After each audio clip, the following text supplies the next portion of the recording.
Fala, galerinha! E aí, tudo bem? Tudo certo? Tranquilo por aí? Por aqui tudo certo? Professor Leonardo Vieira, vamos para nossa aula de hoje aí. Mas antes, dá uma curtida aí, se inscreve no canal aí pra gente. Vai, dá uma ajuda, vamos valorizar o nosso trabalho aqui, beleza? Se inscreve aí, não esquece, beleza?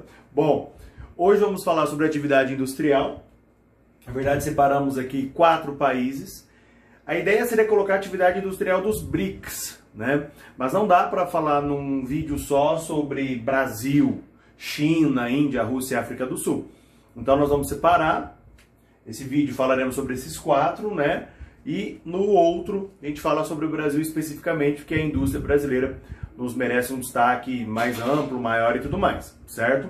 Começaremos com a China, que hoje tem a maior produção industrial do mundo. Ela superou os Estados Unidos em 2015, mais ou menos. E assim, só que é uma diferença produtiva, né? China e Estados Unidos têm as 2 maiores produções. Só que os tipos de produtos são bastante diferentes, certo? Estados Unidos, produtos com maior valor agregado, marcas mais famosas, com valor de marca, né, de fato. China são produtos mais baratos, sem valor de marca, assim, sem imposição de marca, vendendo aí a grosso modo para o mundo inteiro, certo?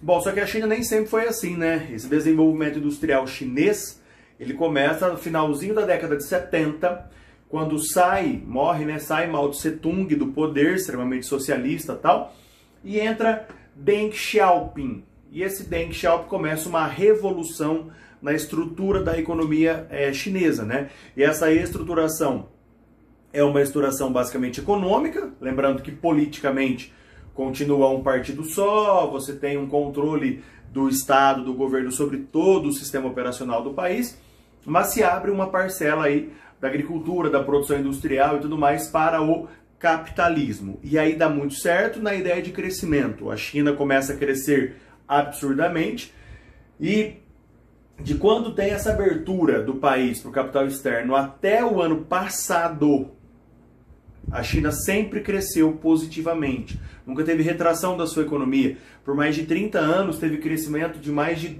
10%, que é crescimento de 2 dígitos.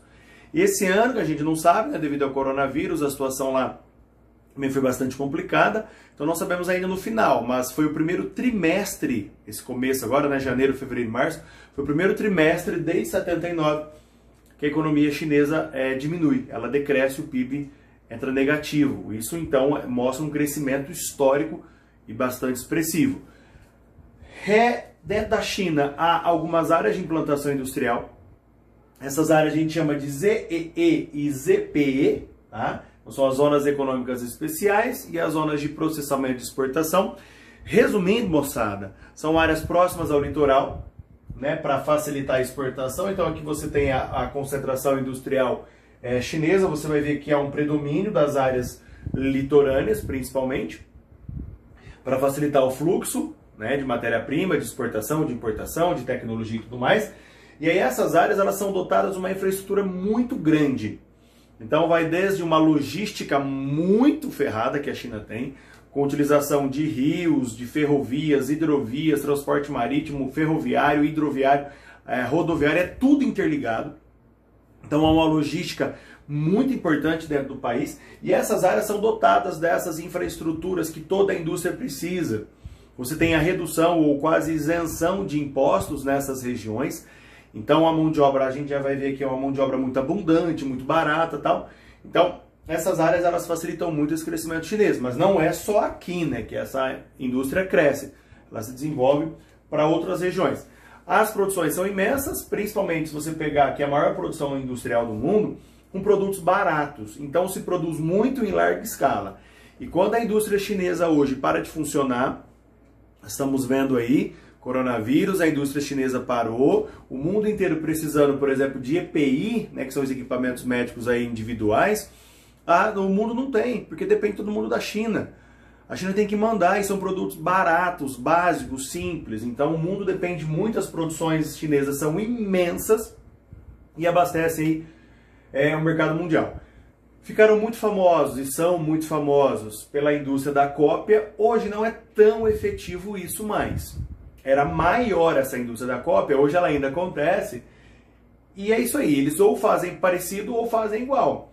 Então você vai ter o MCD Noaldes, né? Você vai ter o Bimbles, você tem o Mike, você tem o Care, você tem a Dolce Banana, você tem a Cerona, quem não conhece vê, compra como Corona, né? Você tem a Sunbucks, Starbucks, Sunbucks, tá? Você tem o Polystation, você aí deve ter tido um desse, ou jogou num desse já, fora do Paraguai buscar ou não. Isso aqui é famoso no Brasil, hein? Muita gente usou. Ou eles fazem também produtos muito parecidos, assim, bem iguais. Por exemplo, a Amarok, que é uma caminhonete vendida aqui no Brasil pela Volkswagen, eles fizeram uma igualzinha, com a marca deles, igualzinha, tá? Tem uma indústria de base muito forte também. E essa indústria de base, principalmente siderurgia, metalurgia, indústria petrolífera, ela cresce muito também. No final das contas, produtos simples e também de alta tecnologia. A China vem crescendo muito a sua tecnologia, investindo muito, tanto que exporta tecnologia hoje para os Estados Unidos, cara. Você já imaginou a China vendendo tecnologia para os Estados Unidos? Pois é, isso é real, tá? Agora, existe um setor da China também que cresce muito, que é o que vocês mais usam, que é o que vocês mais consomem, que é o setor de telefonia, né, de celular. Uma olhada nessa lista aqui, ó. Maior vendedor de celular 2018 aqui, ó. Samsung, né? Em segundo lugar, Huawei, e ela permanece em segundo lugar em 2019 e se distanciou da Apple e se aproxima da Samsung. Então, ó, Samsung coreana, Coreia do Sul.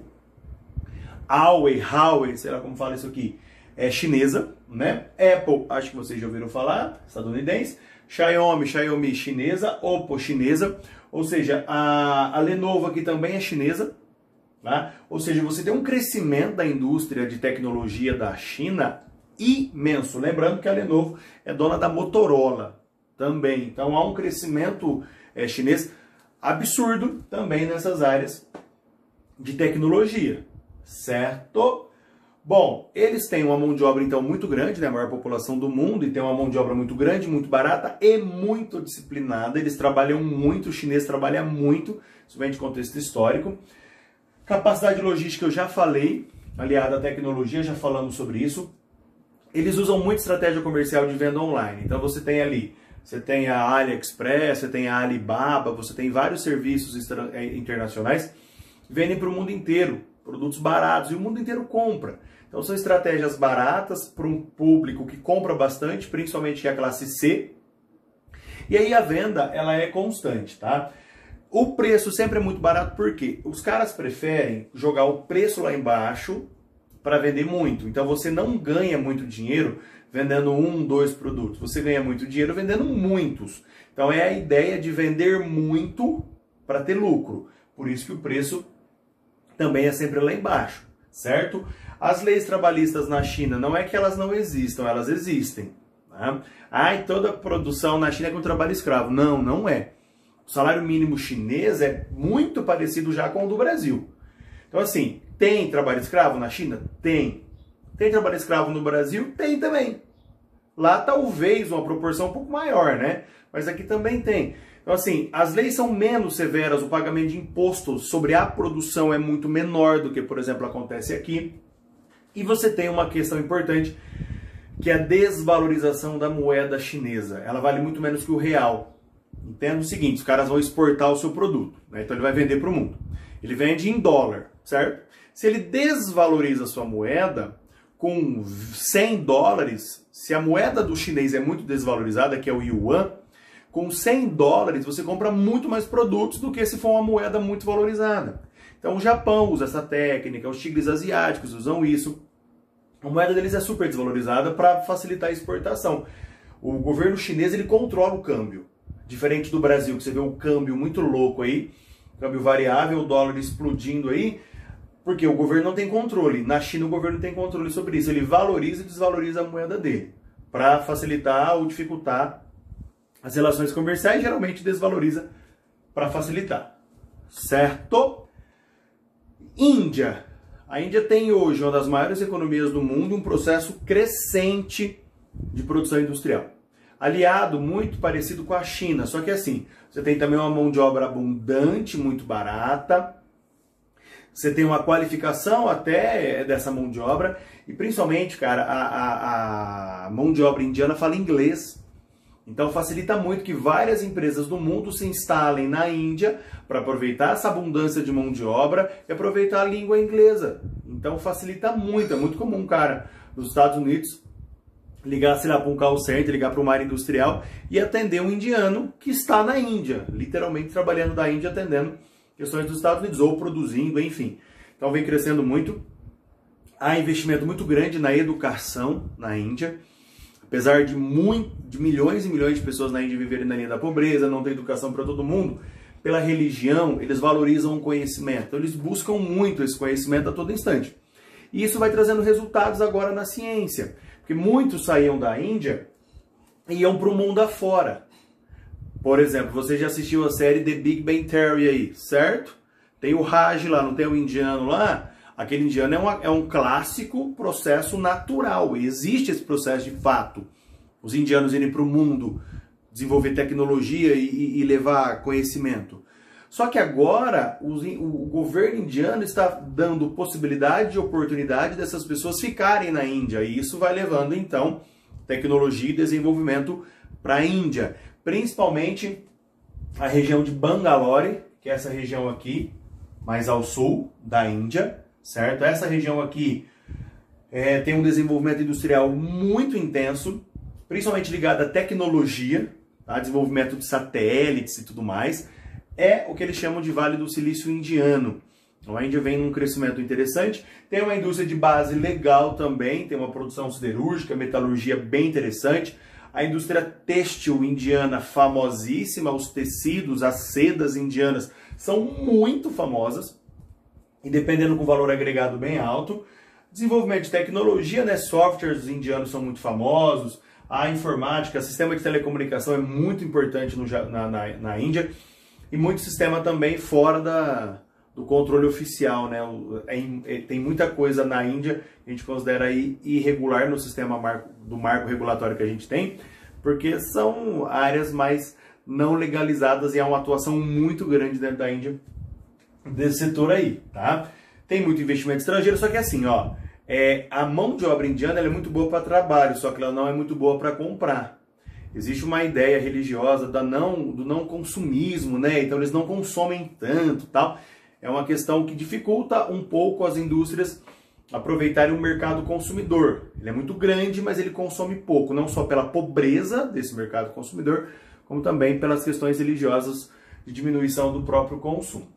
Certo? Então aqui você teria as áreas importantes, região de Bangalore, região de Mumbai, tá? Que eles chamam aqui da Bollywood, em relação a Hollywood, que era Bombay, né?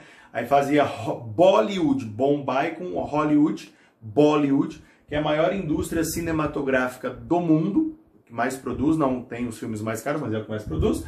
Tem a região aqui de Calcutá e Nova Delhi, aqui que não tem uma produção tão efetiva industrialmente falando, certo?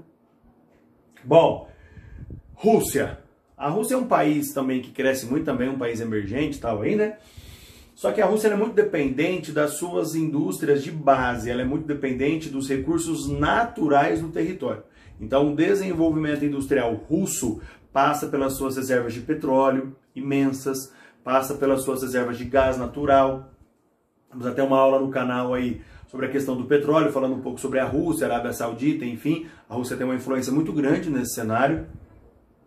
Você tem uma produção muito ligada aos recursos minerais do país, minério de ferro principalmente. Lembrando que na Rússia, nessa regiãozinha aqui, ó, você tem uma área com uma intensa riqueza mineral, né? Que é a região que vai dividir aqui a Rússia europeia da Rússia asiática, que é a região dos Montes Urais. E a indústria russa, você vai ver que fica muito mais na parte europeia, né? Então o clima é mais ameno, proximidade com a própria Europa, tem bastante recurso. Ela vai se desenvolver bastante nessa regiãozinha aqui. Aqui seria o que a gente chama de Rússia asiática, tá? Então há um desenvolvimento um pouco menor, mas como eu disse, mais uma vez, ligado a muitas questões naturais do território de disponibilidade de recursos. E por último, para a gente encerrar, a África do Sul. A África do Sul tem um desenvolvimento um pouco mais tardio dentro do próprio termo BRICS, né? Surgiu o termo BRIC, depois entrou África do Sul ou South Africa. Então você tem um desenvolvimento menor, mais recente, só que tem o maior desenvolvimento industrial do território africano. Lembrando que a história da África do Sul, marcada pelo apartheid, então você tem um contexto histórico muito complexo dentro do território da África do Sul.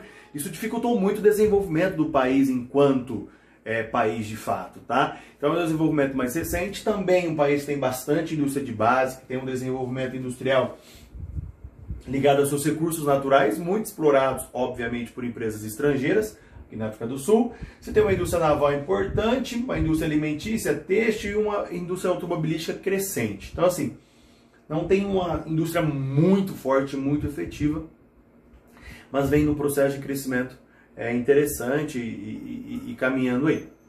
Beleza, galerinha? Certo? Qualquer dúvida, manda aí pra gente, estamos disponíveis a responder. Mais uma vez, se inscreve aí no canal, dá um like e ajuda a gente aí. Beleza? Bons estudos, se cuidem, aquele abraço, valeu!